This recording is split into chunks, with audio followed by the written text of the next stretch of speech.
Good evening, everyone, and welcome to the season 5 premiere of Better Together, sharing our lupus stories. I'm Chanel Gabriel, and we are all the way live and talking about lupus.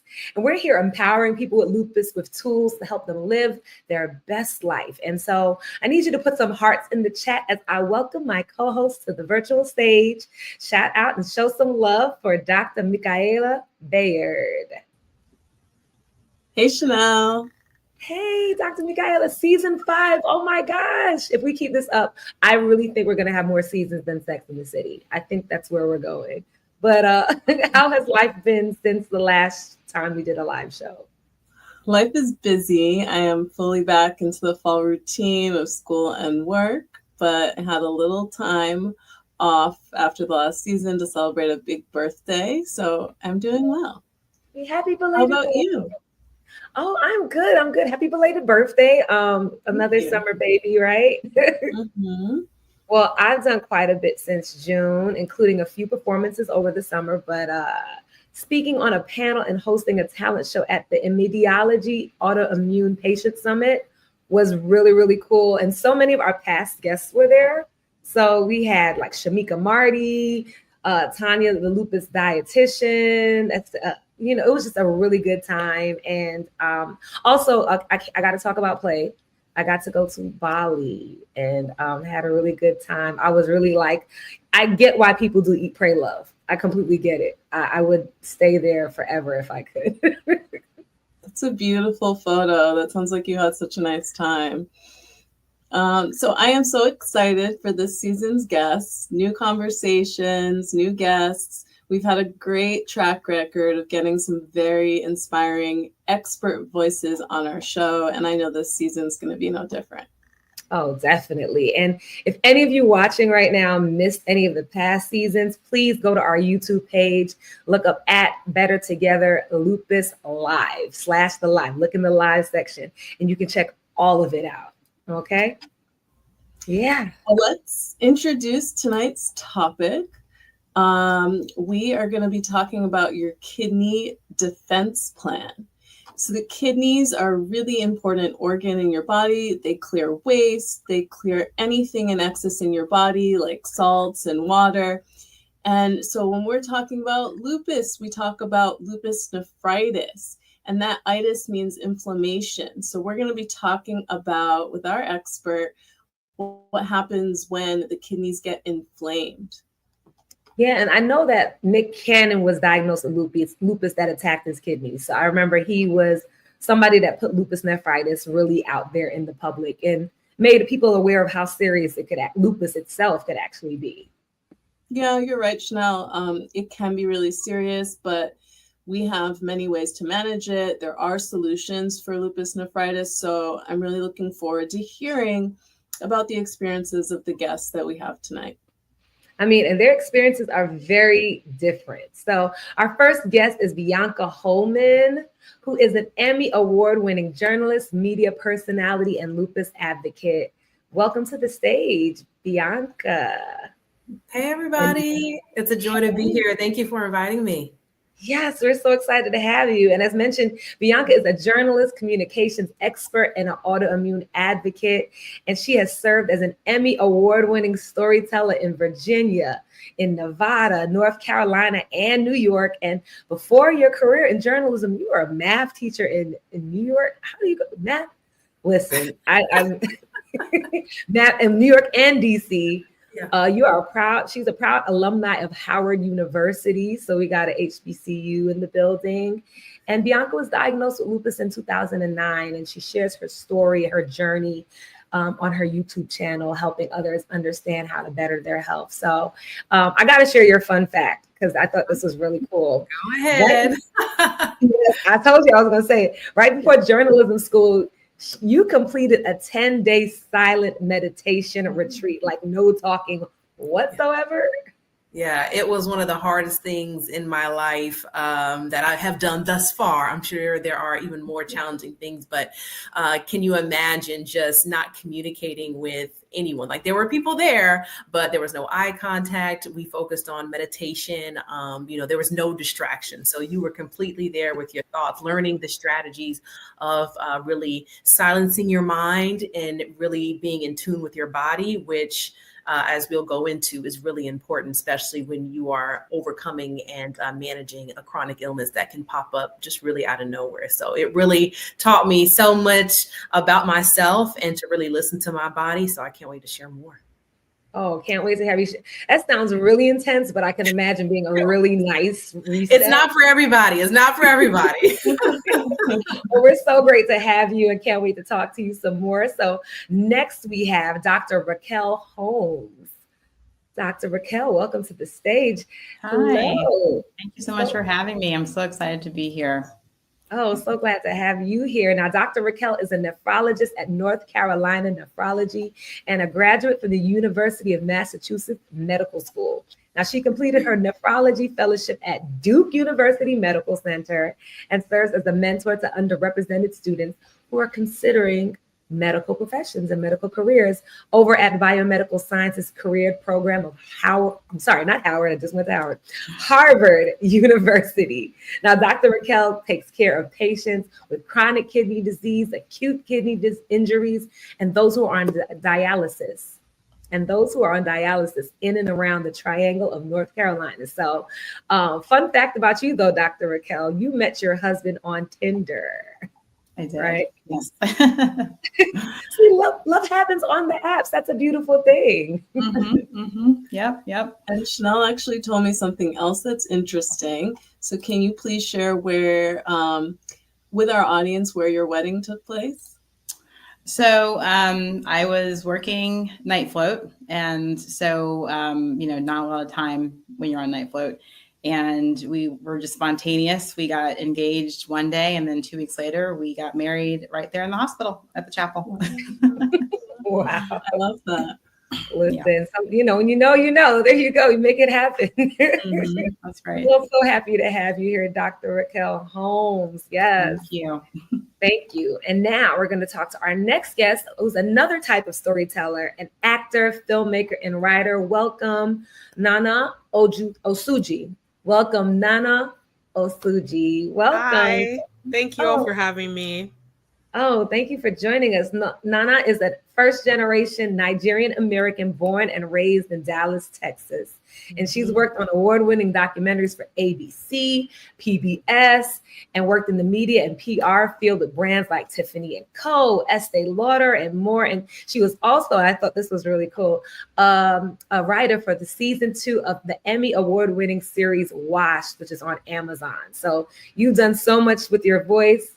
You've also used your voice to speak and lobby at Congress and speak at national conferences and share your stories about your lupus on the Lupus Diaries website. Right now, I think you can catch Nana currently on stage monthly at the Stomping Ground Theater in Dallas. So we're so glad to have you, my thespian, my actress, my drama. I know. Like we met doing advocacy like a gazillion years ago. Yep. It was in the 2000s. Wow. So literally 1,000 years ago. When you talk to Gen Z, I know, but when you talk to Gen Z, they'll be like, I was born in 2005. And I'm like, hush your mouth. We're so glad to have you. I love being here. Thank you for reaching out to have me on. Yes. And now I'm going to ask Dr. Mick. Thank you so much, Rick. I can't wait to have you. And now I'm going to ask Dr. Michaela, can you please do the honor of introducing our guest for our Spotlight on Research segment? Of course, Chanel. So we're excited to have Camille Campbell joining us. Hi. Oh, yeah, Dr. Camille. Dr. Camille. Yes, Dr. Camille. So Dr. Camille is a health equity and clinical innovation lead at Biogen and holds a Doctor of Pharmacy from FAMU. She works to make health equity a reality, particularly in relation to drug development. So welcome, Camille. Thank you. Thank you for having me. I'm excited to be here. Thank you. So glad. I can't wait for us to all get talking and get on these amazing stories that we have here. Now, if you're watching, everybody that's out there, we want you to be a part of the show. This is not just about us. This is about you. So please use the chat to let us know where you're tuning in from, who is in the house. Do we have some DC? Do we have some New York in the house? Well, you can use that chat to also ask questions, chime in with your thoughts, and show love throughout the show, okay? All right. So, Dr. Michaela, can you bring in our first guest? Of course. So put some purple hearts, as Chanel's been saying, in the chat as we welcome Bianca Holman. Hey. Welcome, Bianca. Thank you so much for joining us again. So we start off everyone with asking them to share their lupus story. So we'll do the same for you. Yeah, so I ended up sharing my lupus story on my YouTube channel, as Chanel shared, because at the time I didn't see many people who looked like me sharing their lupus journey. So it was 2009, and I had graduated from the best HBCU, historically black college in the country, Howard University, the previous year in 2008. And I was interning in DC, and it was in January of 2009 where I started to have like pain in my neck, and I was rooming with some friends who were either finishing their last year at Howard or had just graduated. So we were all kind of working and interning and just really trying to start our careers there in DC. And I was cold all the time. I was working out. I was pretty active, but then I had to stop working out because like my hands were cramping up and almost looked deformed. It hurt to walk upstairs. I was taking pain medication every day. And then at my internship, we were working on an event. And I just thought like, maybe I just need to take an Epsom salt bath. Took the Epsom salt bath, still didn't work. My feet felt like they were on fire. So they actually ended up calling the ambulance. And this is before Obamacare, or you could still be on your parents' insurance till 26. So I didn't have insurance at the time. So I was like, I don't know if I should go to the hospital. Like I'm going to be stuck with a $400 bill. But I went, and they said, well, you need to see a rheumatologist. I'm like, okay. And at the time I had applied to Teach for America, and I knew I had got the opportunity. And so I was like, okay, well, I'm going to have health insurance later on when I start my job. So, but I kept having pain. And I had a friend who was still at Howard who helped me get reinstated back at Howard so I could see a Howard doctor. And she said, well, I can't diagnose you. I'm not your doctor, but you need to get checked out. All of these results that I'm seeing on your labs are pointing towards an autoimmune condition. And so before I was headed off to Teach for America to do my training in Philadelphia, I went home. I said, I just need a break. You know, like, mind you, I've heard from 2 doctors already that said, you need to see somebody, but the mind frame of this is going to cost me a lot of money that I don't have kept me from really maybe even, you know, really trying to find a doctor and get care, continuous care. And so I went home. I said, I just need to go to sleep. My parents saw me and I looked way different. I was very thin. I looked very sick. And our next door neighbor, she was actually a nurse in a rheumatologist's office. She looked at my results and she told my parents, you need to take her to the hospital now. And so I went to the hospital. They took me to our family practice, our family doctor who had seen me throughout high school. And before I had gotten back home, he called my phone and said, Bianca, you need to come back to the hospital and you need to stay. You need to pack a bag. And so I'm like, no, I'm about to leave. I'm about to start my life finally and have a job. And so he talked with my mom, and my mom's like, well, just pack a bag. We don't know how long you're going to be there. And I'm like, well, I'm supposed to leave for Philadelphia next week. Like, my training starts. I just need to sleep. I just need to kind of just rest. I've been stressed out. I've been working 2 jobs, like, you know, the stress and hustle and bustle of being in DC. And I'd never really been sick before. I'd never broken a bone. I'd never had stayed in the hospital for over a period of time. So I'm just like, this is, I had not come to terms with it. I'm there for over a week and a half. So, you know, people from our church were coming by. My best friends were coming by and checking in on me. They took every fluid possible that they could take from my body. The group of student doctors who were in medical school were coming in, and, you know, they were doing with the main doctors kind of, I was almost felt like a lab rat, to be honest with you. But of people coming in and trying to see what was going on and what was wrong. And so by almost over a week and a half I was there, they came to the conclusion that it was lupus. And I remember finally kind of getting that diagnosis, and it still didn't hit me. I remember my mom kind of breaking down, and she asked, well, can she still have kids? Because I didn't know, you're 22 years old and you're still trying to make sense of life. And so it was still just very shocking to me. I still didn't know. I'm like, okay, well, what do I have to take? What do I have to do? What does this mean? And again, this is 2009. So social media wasn't what it is today.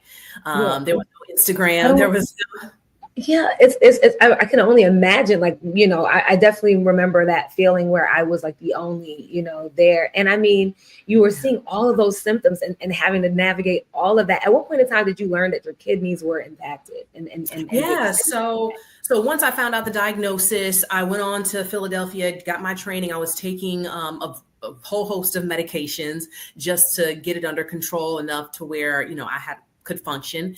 And so when I got stationed in DC, and I established care in their hospital systems there. And we did a biopsy. So I got connected to a rheumatologist, and they were looking at my results, and they were able to identify like it was lupus nephritis based on my test results and based on all the information that I had from the week and a half that I was there. And so then they said, okay, well, we need to find out how badly impacted your kidneys are. So then that's when I went in for a biopsy. And that felt like nothing. That felt like a little breeze compared to what I had experienced. But, I was able to have great care.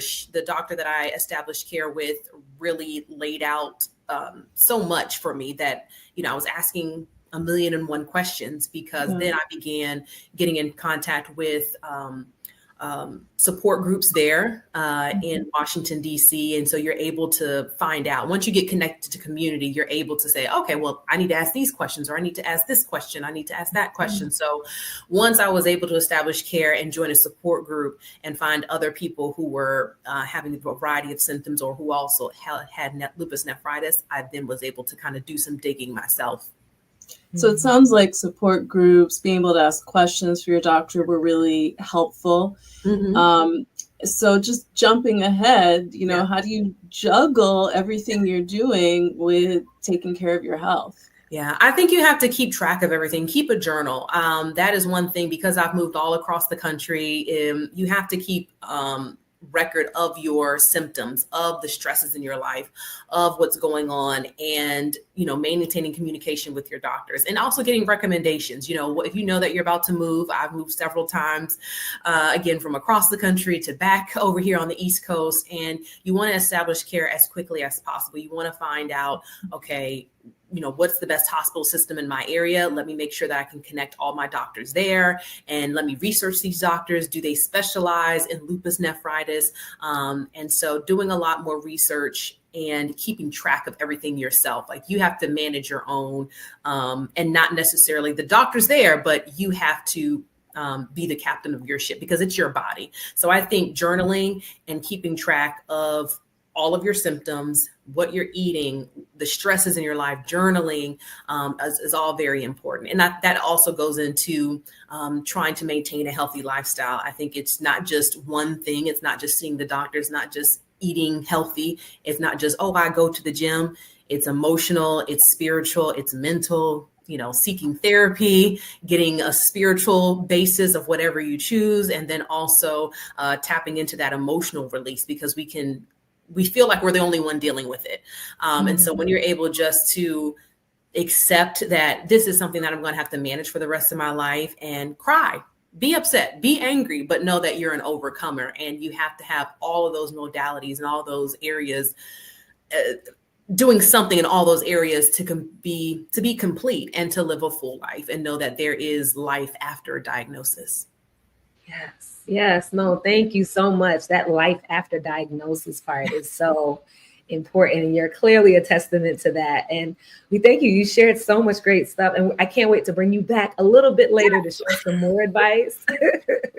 But thank you.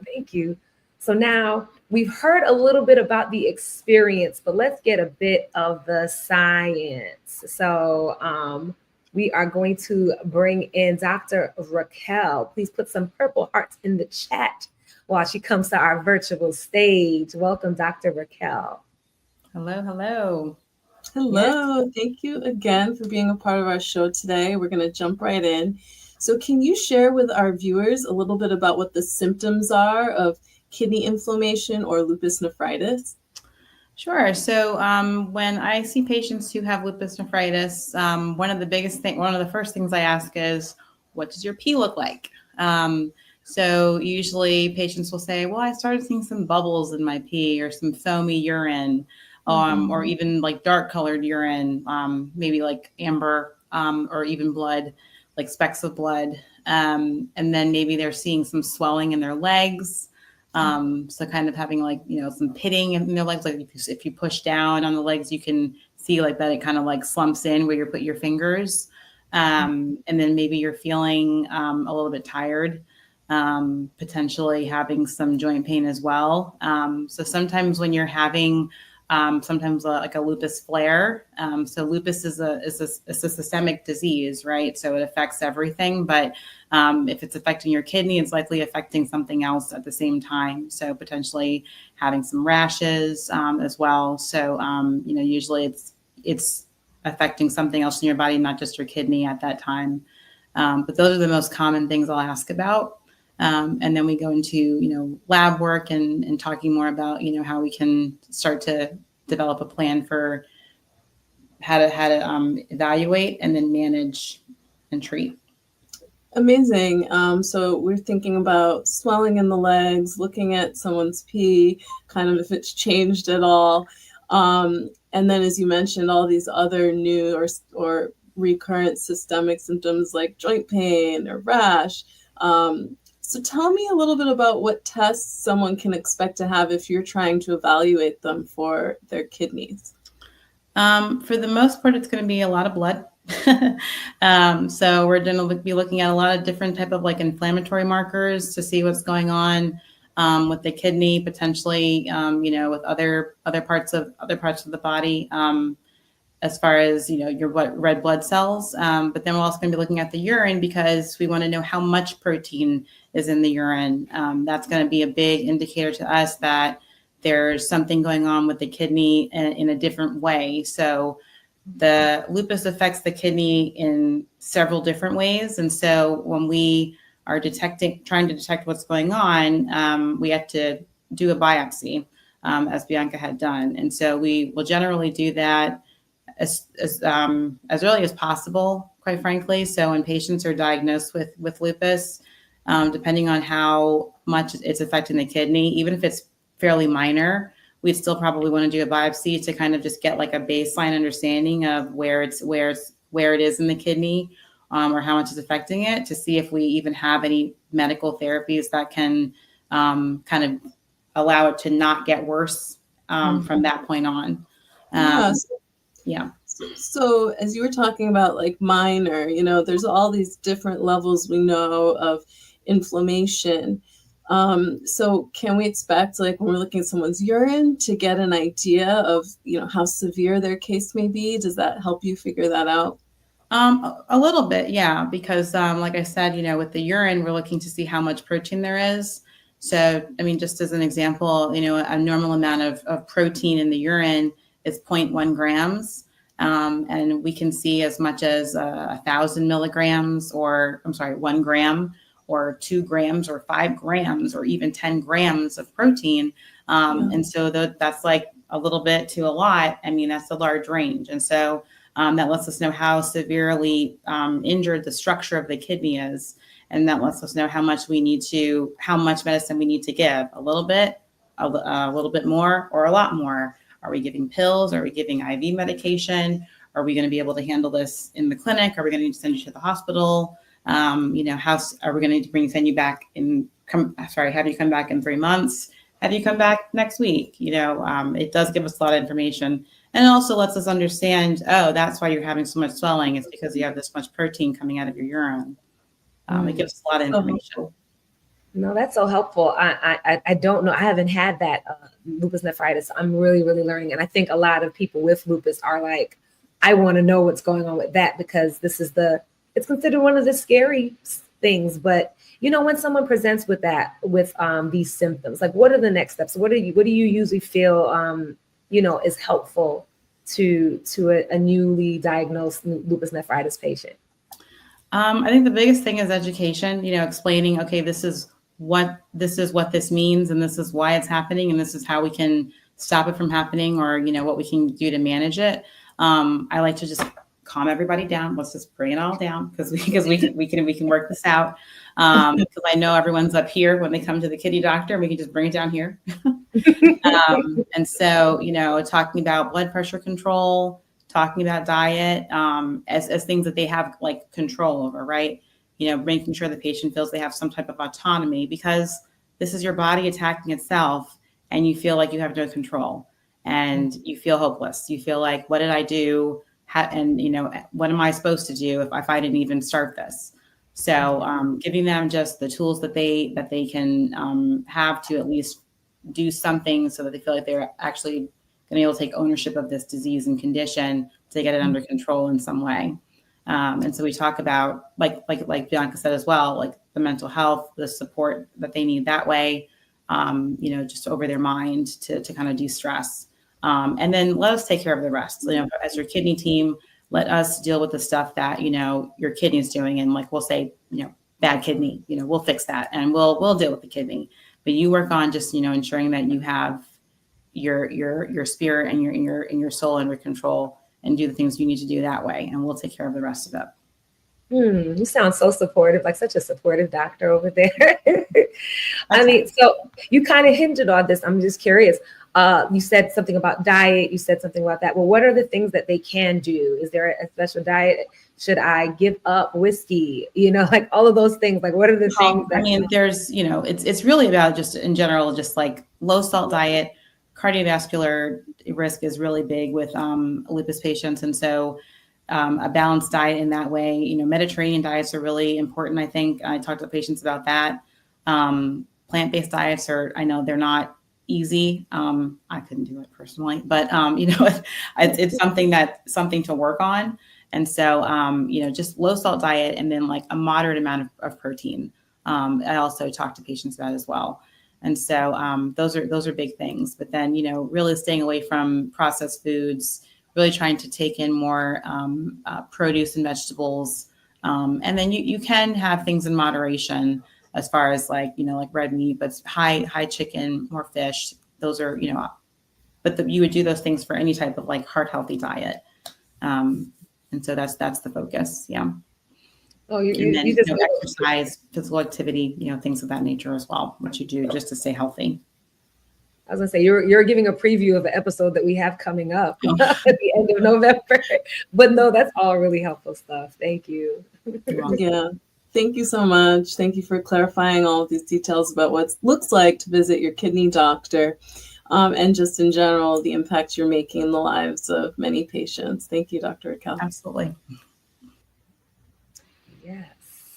Okay, so now we have a guest who has a very different experience with lupus nephritis, one that changed her life in many ways. So let's put some purple hearts out in the chat for Nono Suje. Hi. Hi. Thank you for joining us. Now, as Dr. Michaela said, we ask everyone this question. Please tell us your lupus story. Yeah, so I was diagnosed in 2010. I was living in New York at the time. I was in grad school. So my motto that summer was work hard, play hard. So I had come back from a vacation, and I started to develop this like rash around my eyes. And so I was like, okay, well, I just started threading my eyebrows. Maybe that's a reaction to that. Mm-hmm. So I went to the dermatologist. My friend's cousin was a dermatologist. And she's like, okay, we'll take off your makeup. And I took it off, and she was like, oh, that looks like lupus. And I was just like, I just started crying. And she was like, or not. And I was like, no, you've already said it. And it was on my face. And she was like, okay, well, I can't do a biopsy on your face. And at the time, they were starting to develop kind of all over my body. So she took one on my hand. And then she's like, we'll do some blood work. But she's like, it can't not be lupus too. Like she kept on, after she said it, she kept on being like, or not. And I was like, and the only thing I knew at the time about lupus was in college, one of my friends' friend had lupus, and I kept on hearing like, oh, she's in the hospital now. Oh, she had a kidney transplant. Her kidney's not doing well. So I only knew heartache and grief with lupus. So a few weeks later, she called me and she was like, this is an autoimmune disorder. And I was on a loud bus in New York City. And all I heard was immune and disorder. So I Googled that and AIDS came up. And I was like, oh my God, I have AIDS. So I took two of my friends to like those emergency AIDS testing. And they were like, one was Muslim and one was like very earthly. So I had like all the gods praying for me. And I did not have AIDS. And then that began sort of like this whole 6-month process of, I started to get more symptoms. Like my hair started falling out. I had fevers. I was exhausted. And at the time I'm still in school. So I'm trying to make it through. Finally, towards the like September, so this started in February, so that's almost like 6 months, they're like, you have lupus. So I started on the regular med and I had an allergic reaction and I stopped that. And for 2 years, I did this like natural injection of this medical doctor who had Eastern and Western practices. It was very expensive. It did not keep up, but for 2 years, I was okay. I was still having some symptoms, but I was pretty okay. So I went to him one day and he was like, listen, your blood work came back and either we need to call the ambulance or someone needs to take you to the hospital because your kidney is like, you have a creatinine higher than it needs to be. Mm-hmm. So I went to the ER and they're like, they diagnosed me. They admitted me for 2 weeks. I had class 2 lupus nephritis. Earlier, 2 years earlier, a doctor had said, it looks like you have kidney involvement. We might need to do a biopsy. And I was like, not now. So I should have maybe probably listened a little bit to when they said that. Listened, but I didn't. What made you not listen at that point in time? Was it just I think at that point, like so much was going on. Like my hair was falling out. I had fevers. I was like I had never known this kind of illness. I was not a sick person. Mm-hmm. And so I was like, I don't need extra like stress right now. And I'm trying to complete this master's program.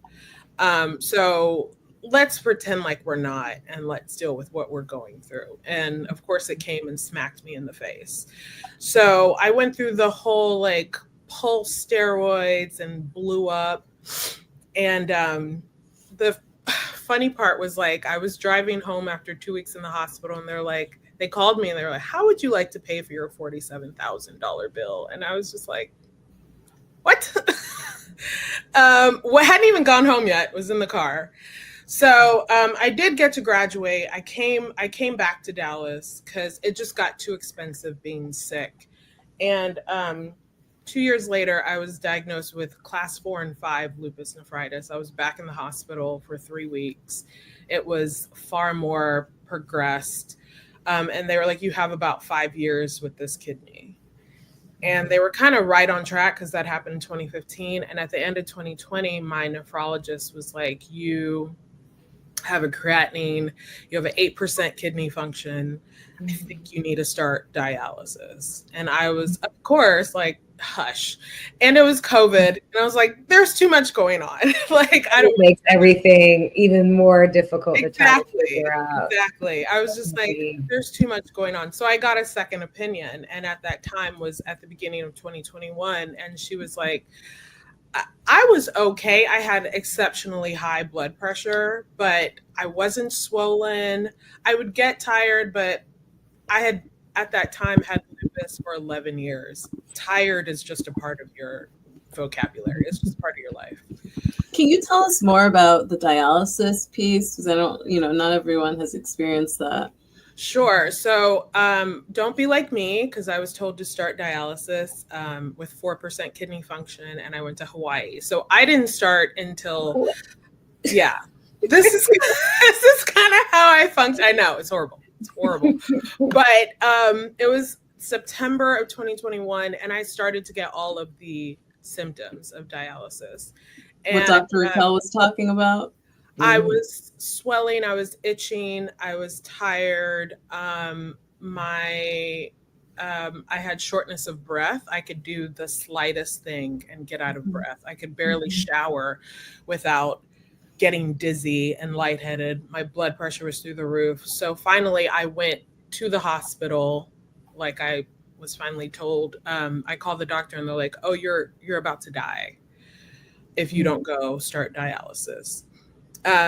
So I started dialysis. It was kind of immediate. So they put it through my chest. It was hemodialysis. I had 4% kidney function at the time and a creatinine of 25, which was like astronomically high, according to the doctors. With dialysis, for me, it was one of the most draining experiences I've ever had in my life. I personally was not doing well because my numbers were not like improving. I was kind of just staying alive. I started off with 6 months of hemodialysis. That's 3 days a week in the center for 4 hours. We're basically through the port in my chest. They hooked it up and I'm hooked up to a machine and it cleans my blood for me. And they try to make it as comfortable as they can. You lay down in a reclined chair in a center full of people, and you just try and center yourself. I luckily was working, and I was producing podcasts and videos. So I'm in dialysis and it's all this noise, and they'd be like, "What is that noise?" And I'm like, "I don't know, but could you put a light on him?" And like they'd be like, Wow. So that's how I coped, I think, with that whole dialysis thing, was that I had a job, and I had a job that I enjoyed. And I guess what you're highlighting is that you're sitting there for a while when you're getting dialysis done. You're there for a couple hours. As you mentioned, the blood gets filtered and cleaned. Yes. Yeah. And then it weakened me. It did improve my creatinine. It became like a 14. And then I started at-home dialysis, peritoneal dialysis. And that's when you get a machine, you get trained in your house, and you have saline solutions that kind of run saline solution through the peritoneum of your stomach, of your abdomen. I just want to jump in because I want to get to the best part of this story. And I know we could spend more time on dialysis, but yeah, I have to jump to the fact that you were successfully found to have a kidney. I successfully got a kidney at the end of 2022. I was actually in the hospital again because I hadn't had dialysis for 5 days because something was going on with the peritoneum. And I got a video. My friend made me sit down, tell my story about dealing with lupus for 12 years. And it was a high school classmate that saw my video, sent me a video day 2 or 3 of me in the hospital, and was like, "I have a kidney for you." Wow. And I had not talked to her in like 20 years. And she was a match. And it was beautiful. It was covered by the news. And I got my kidney December 6, 2022. Wow. Almost years. And how did that moment, because I know there's a few people I know that are looking for kidneys and are trying to find a match. Like, what was it like when you found out who it was and had that conversation with them? I finally saw light. You know what I mean? To all of the 12 years of chaos and darkness and really just rock bottom, what's beneath rock bottom. And it gave me hope because honestly, when my friend was encouraging me to do the video, I was like, who's going to care? Who's going to want to give me that kind of gift? who is going to do that? And Baylor called me. That's where I got my transplant. They were like, what are you doing? Because people are calling to like give you a kidney. Like 25 people from that video had called in to be tested. And like the video reached people in like Jamaica and the UK. And I had people rooting for me and telling me their stories. And so honestly, it gave me hope, and it made me not think within the limits of my mind and my reality, that there is another reality out there, that if I step outside of my comfort zone, which I totally did in sharing that video and doing it, I can receive things I never thought possible. Oh my goodness. No, thank you so much for sharing that. And you have a podcast that you produce. You produced a bunch of different things, like you said, but you have one that you're starting really quickly, because I know we have to get to the next guest, but really quickly, Yes. please tell us what it is and what it's about. So it is called That Time I Almost Died. Because my experience with not having dialysis for 5 days, being rushed to the ER, basically, if I would have gone another day or two, I would have like started dying, basically. And so I wanted to hear other people's story and how it changed their perspective of almost facing death, and how it changes how you now approach life. So I am looking for people from all walks of life, from all different stories. It doesn't have to be like lupus or chronic illness related at all. I just want to be encouraged myself and also encourage other people. So it's That Time I Almost Died. I can share the information of how they get in touch with me. Oh, please do. Please do. We'll make sure we put that in the chat. So if you're interested in sharing your story, because there's a lot of people who've been impacted in this way, in some really, really crazy way, and really been able to like come through and come out of it and find that light that you talked about. And I know everyone's journey with lupus nephritis is different, but I know that you are inspiring somebody that's watching right now. So thank you so much for your bravery to share the story. Thank you for having me. I really appreciate it. Thank you. We'll bring you back a little bit later, but now it's time for our segment here on Better Together called Spotlight on Research. Yes. So Spotlight on Research is where we learn more about the path to developing new treatments. So today we have Dr. Camille Campbell, who's going to speak with us. So Dr. Camille. Hello. Hi, thank you for joining us again. So please let us know exactly what you do as a health equity and clinical innovation lead, and how did you get into that? Sure. So I guess I'll start with what I do now. So I'm the lead for health equity and clinical innovation at a pharmaceutical company called Biogen. And if I like to start with the definition of health equity, my favorite definition of health equity is the removal of barriers or the provision of resources to ensure everyone has an equal opportunity to be as healthy as possible. And a lot of times that focuses on communities that haven't had that opportunity in the past because they've been marginalized, minoritized due to maybe their race, their ethnicity, their gender, where they live. They don't have the access to, maybe big academic medical centers. And so when you think about that definition and then you apply it to, developing drugs for conditions like lupus, what I do every single day is work with teams at my company and help people think about what are the ways that they can remove barriers or provide resources in the way that they do their jobs that help make it so that the drugs we're developing for various conditions like lupus have appropriate representation in the clinical trials, and everybody is represented. Everybody has, all the appropriate people have access to the medications once they are approved by the FDA and are available to the public. And so it's really, I like to be in everybody's business, right? So I'm partnering with the clinical operations teams and, the clinical trials. I'm trying to understand the clinical trials that they're working on. My team looks at the clinical trial sites and are we selecting clinical trial sites and and physicians to be part of these clinical trials that are treating all kinds of patients, including, let's say, Black women, right? Because Black women are disproportionately impacted by lupus. I might be working with the patient advocacy teams, and the patient advocacy teams may have partnerships with these, big national patient advocacy groups. But what about those smaller patient advocacy groups that may have a focus on Black women or a particular like sub-community within a certain disease state that needs support and information as well? It might be working with our medical affairs team, who is responsible for communicating our research results to physicians and ensuring that they're communicating with not just, again, these big top name physicians at these big research centers, but also community practices where people are going to be treated for their lupus as well, so that those physicians are aware of our latest data and what maybe the medication options are going to be.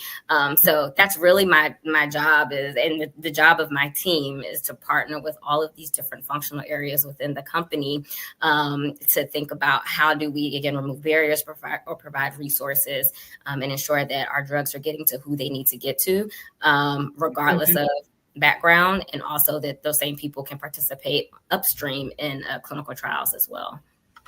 So when you say, thank you so much. So equity is just making sure all people have all access, and you sounds like you're doing all of these different access points and talking to everyone.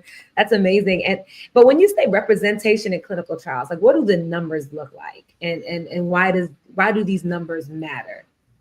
So I'm gonna, for a moment of transparency. So when Chanel and I, we were kind of talking about this portion of the call, and she asked me about the numbers, and I was like, "Oh, let me look up some data so I can give some facts here, specifically around lupus, because I've worked in a lot of different therapeutic areas, like oncology, prostate cancer, breast cancer, and I know those off the top of my head, but I wanted to be able to share some meaningful data around the lupus disparities as well. So I actually found an analysis that was published in 2018, and it was looking at randomized clinical trials for lupus patients, systemic lupus.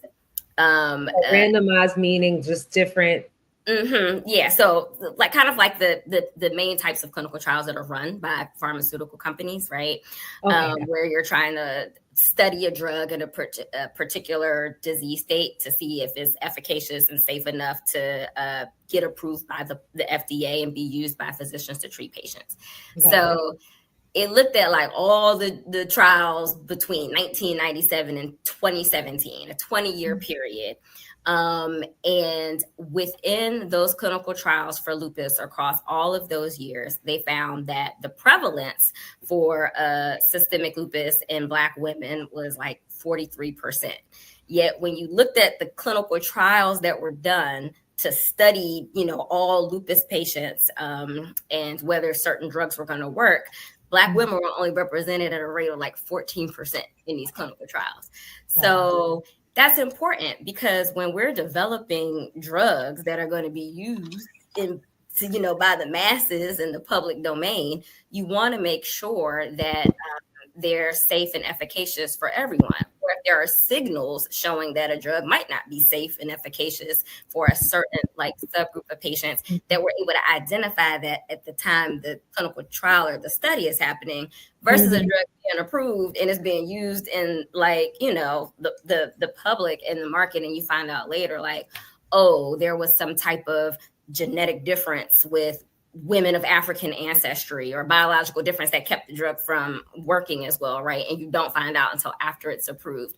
So that's why it's important. I always like to say that, as a human, people say race is a social construct, and it is. As a human race, we are more alike than we are different. But there are genetic, biologic, metabolic differences that exist among us that can make it so drugs work differently depending on who you are, your background, or you might have other, we like to say, comorbidities or other disease states happening at the same time that can impact how the drug is processed through your body.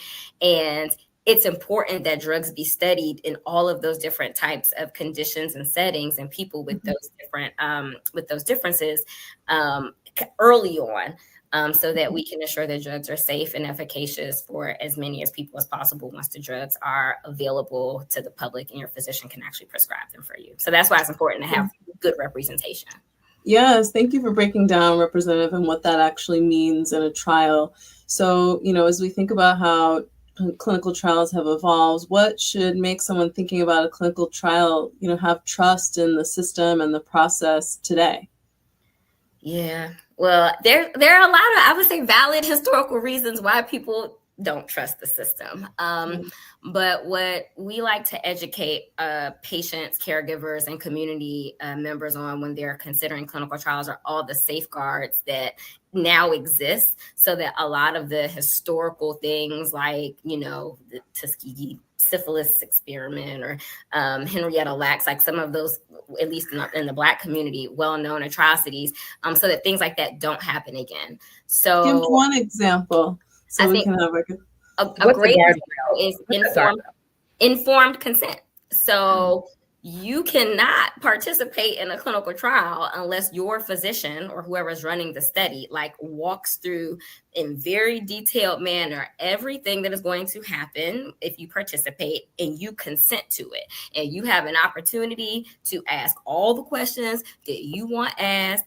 As pharmaceutical companies, we're actually trying our best to make informed consent even more plain language so that it's not so sciencey and patients can really understand what's happening. So you got to consent to that. That didn't used to happen. People, that's what happened with the Tuskegee syphilis experiment. The other thing is that people sometimes forget that trials are volunteer. I mean, obviously, we don't want you to drop out of a clinical trial once you start, but at any point in time as a participant, you could say hey, I'm not comfortable. Even if you sign the informed consent, I'm not comfortable with this anymore, or things have changed. And so it's voluntary. And I think those are some safeguards that you can think about that are now in place that that's just one example that keep you safe and can help you trust the process a little better. Thank you. Thank you. Thank you so much, Dr. Camille. I mean, you are bringing such a vibrant dedication to this work and to us. And thank you for making sure that everyone is a part of the future of healthcare and has full access to all this. This is such important work that you're doing. And so thankful to have you. You're welcome. Yes, thank you so much, Dr. Camille, for breaking that down. And now let's bring all of our guests back in for some closing thoughts. Yes. We had so many great voices here today. Bianca, Dr. Raquel, Nana. What an embarrassment of riches. I mean, all of these inspirational folk on screen, but to close us out, please share one thing to my lupus warriors. What's one thing you wish you would have known before starting your lupus journey? We're going to start with Bianca. You want to kick it off? What is something you'd like to leave with our warriors out there? Yeah, you're an overcomer. You are not your disease. You're not this label. It's a part of your journey. But know that you can live a full life, stay connected to community, stay connected to a higher power, stay connected to your doctors, research, family. Again, the total package of physical, mental, emotional, and spiritual is going to take you a long way. And so, again, information like this, know that you're not alone and that you can make it and that you are here for a purpose. So, keep that in mind. You may have dark moments, but you want to stay connected to community so that you can get on the other side of it and you can live a full life and people love you. You have a reason to be here and know that there are resources out there for you. Mm-hmm. All right. Thank you. Nana, please let us know, what would you like to share? I would say get that biopsy the first time. I do think about what this journey would look like had I done the biopsy in 2010 when I was first diagnosed, rather than 3 years later when I had to go to the hospital for the first time. And so get that biopsy, and then also do not be afraid to share your story. In sharing my story, I've learned so much from other people. Opportunities have come from it. And I was speaking at Baylor, and we were trying to encourage people who needed a kidney to share their story. And there's a shame that comes from it, almost, of you're ashamed that you're sick and you're ashamed that you're making this ask. And I would just say that there's millions of people out there that have a much bigger heart than you think. And it is not just the world that you see. There are many other worlds that we are not exposed to because whatever algorithm we're feeding ourselves in life. So I would say to allow life to bless you when you open yourself up. Beautiful, beautiful. Now, let's not leave out our medical professionals, Dr. Camille and Dr. Raquel. What is something you want people living with lupus to know that you think would help them on their journey? I would say, you're not alone. You have a team of people that are here to fight for you and to be warriors with you, for you.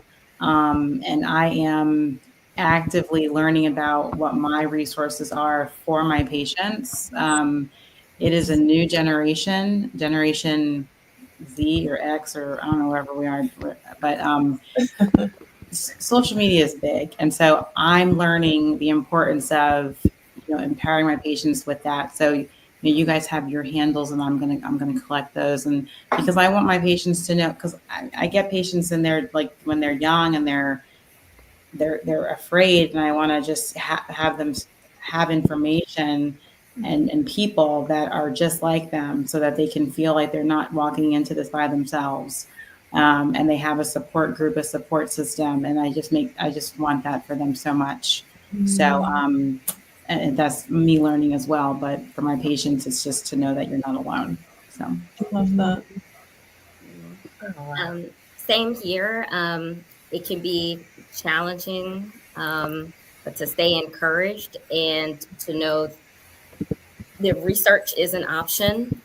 It may or may not be right for you, but it's okay to ask your physicians and your healthcare teams, if you're interested in clinical trials, what that might entail. And consider it, ask all the questions that you possibly can to determine if it's right for you. And to take a note from what Dr. Raquel just said, know that there are those of us on the research side and the biopharma side and the clinical trial side who are rooting for you as well. And we're trying our best to bring medicines to you that are going to help you manage and maybe even cure your disease. So, Thank you. That's so powerful. Thank you to all of you for being guests on our show tonight. Bianca, Dr. Raquel, Dr. Camille, we appreciate your wisdom, the work you're doing. You all are incredible. So thank you. Thank you. Thank you. Thank you. Oh my gosh, this is how we start season 5. Yeah. This was such an inspirational and informative episode. I mean, I had no clue when we started this that we'd have reached 800,000 views in 4 seasons. That's what you all out there. It's all because of you. I knew this, and I know this season we're going to reach 1 million. It's happening. And we just want to let you know, all you viewers out there, we appreciate you. Well, I can't wait to watch this happen. Chanel, we also have to thank Biogen tonight. They are championing the show season after season. For more information on lupus or information about participating in clinical trials, please scan the QR code that you see here on screen using your camera, or you can go to biogentriallink.com. This link is in our chat. Again, you can use the QR code.